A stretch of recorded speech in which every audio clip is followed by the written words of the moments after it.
I remember about 14 years ago, when Slender Man was first taking off, my friends and I made a little game about it, where one person plays Slender Man, and that person has to hide in the woods somewhere, in costume sometimes, and the players have to traverse through the woods without accidentally making eye contact or you die in place. Once we played this game again together at a sleepover. We were 14 and 15, and it started out well enough. My friend Luke was Slender Man, and we were all sneaking through the wooded area on the property. The last thing I remember from the game of Slender itself was me and another friend successfully coming out the other side without losing, and we started to celebrate. Luke disengaged the costume and came out to congratulate us. But then we realized our other two friends were nowhere to be found. We kept on looking, and there was no one. We started yelling that it wasn't funny anymore and they should come out. Then my friend's dad came out and helped us look. We never found anyone. An hour and a half had passed, and we didn't have cell phones yet, except for one person, so that didn't do any good. We were fucking petrified that Slender Man was real and fucking got them. Like I really had an eerie vibe, something paranormal was at play. I may have even cried about my friends. We decided to call the police, and right before the police got there, my two asshole friends came out of hiding. They were playing the ultimate dick prank on us and hiding on the adjacent golf course to make us think the real Slender Man was out and about and got them. We fucking did think that. It was horrifying, and we had to explain it away to the cops who frowned at us and left Ignathe. It was terrifying at the time, but now it's a treasured Halloween memory. 7 years ago, I transferred to a new girls' school, a government school with a building that hadn't been renovated for who knows how long. The classroom walls were yellowish and the plaster was chipping, but the room was spacious and appeared wholesome with educational paintings and posters. After my teacher helped me find my classroom, I entered, greeted the teacher and my classmates with excitement, eager for my first day. However, my excitement quickly dulled. I got my period almost as soon as I stepped into the classroom. I'm a sensitive person when it comes to my periods, and this unexpected timing started to dim my enthusiasm. I quietly asked my teacher, "Can I go to the washroom?"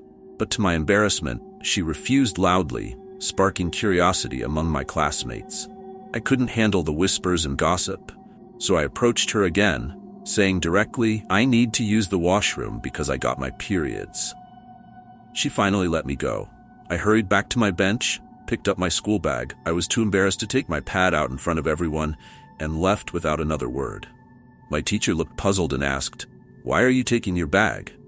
I responded awkwardly, "My things are in here."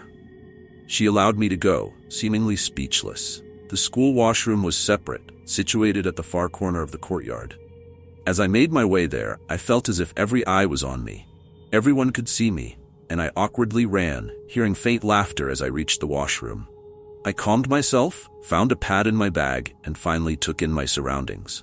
The washroom was filthy, filled with used sanitary products, smelling strongly of urine, and only a single broken window provided ventilation. I opened one of the toilet stalls. It was clogged. Every stall was the same, some without water. To my shock, a girl entered, sat on the washroom floor, and started peeing right in front of me. She finished, zipped up her pants, gave me a nasty look, and left, leaving me even more uneasy. After she left, I locked the door, quickly used my pad, and went to the only shattered basin to wash my hands. But when I turned the tap, there was no water. Frustrated, I started to leave, but suddenly, I heard the water running. I turned back to find the tap working, washed my hands, and prepared to leave again. But then, I heard another sound, distinct from the tap. A soft, steady drip of water, echoing as it hit a mug in one of the stalls. The bell for the next class rang, and I panicked, opening each stall door quickly to check for running water. When I reached the last door, a strong wind blew through, shattering the remaining glass in the window. I spun around, and at that exact moment, I heard a whisper in my right ear. I turned to face the sound, and the dripping became louder, almost unbearable. As I opened the last stall door, the hair on my neck stood up. The moment I swung it open, the dripping stopped instantly. The stall was flooded with water, even though the tap was off. I checked it again, still off. Suddenly, water started to flow towards me, soaking my shoes within seconds. I froze, a shiver running down my spine. I turned to leave, but heard another whisper in my left ear. Afraid to look, I glanced right, and again, the drip returned, now increasing in volume.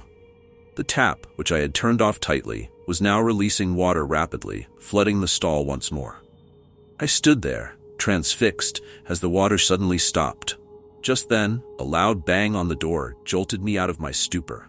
One of my classmates was calling my name, urging me to come out. I unlocked the door, and she explained that the teacher had sent her to check on me. As I stepped out, she looked at the door and asked, "How did you lock it?" "It's broken." Shaken, I walked back with her to the classroom, clutching my bag. Before entering, I glanced back at the washroom, feeling a lingering fear I couldn't shake.